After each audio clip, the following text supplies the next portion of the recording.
Hero আলমের মৃত্যু এমনই এক ভিডিও বিকেল থেকে হঠাৎই সামাজিক যোগাযোগ মাধ্যমে ভাইরাল হয়েছে, যেখানে দেখা যায় কোনো এক মেডিকেলের আইসিইউতে নাকে তুলা দেওয়া অবস্থায় পড়ে আছেন হাসপাতালের বেডে। আবার লাশের পাশে কেউ একজন দৌড়ে এসে কান্নাকাটি করতেও দেখা যাচ্ছে। আলোচিত এই ভিডিওটি ঘিরে তৈরি হয়েছে তীব্র আলোড়ন। অনেকে বলছেন হিরো আলম মারা গেছেন, আবার অনেকে বলছেন এটি কোনো এক নাটকের শুটিংয়ের অংশ হতে পারে। মঙ্গলবার সন্ধ্যার পর থেকে হিরো আলমের মৃত্যুর নামের একটি ভিডিও ছড়িয়ে পড়ে ফেসবুক, টিকটক ও ইউটিউব সহ বিভিন্ন প্ল্যাটফর্মে। অনেকে শোক প্রকাশ করছেন, কেউ কেউ পোস্ট করছেন হিরো আলমের পুরনো গান, ভিডিও ক্লিপস কিংবা তার সাহসী লড়াইয়ের কথা। অন্যদিকে অনেক নেটিজেন ভিডিওটি দেখে সন্দেহ প্রকাশ করছেন।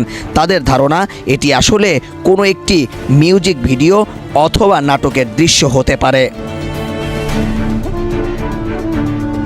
গুজব এখন আর শুধু মুখে নয়, ছড়াই ভিডিওর মাধ্যমে। আর হিরো আলমের মতো একজন আলোচিত ব্যক্তির এমন গুজব ছড়ানোটা স্বাভাবিক বলে মনে করছেন আলম ভক্তরা। জনতার আলো নিউজ ডেস্ক।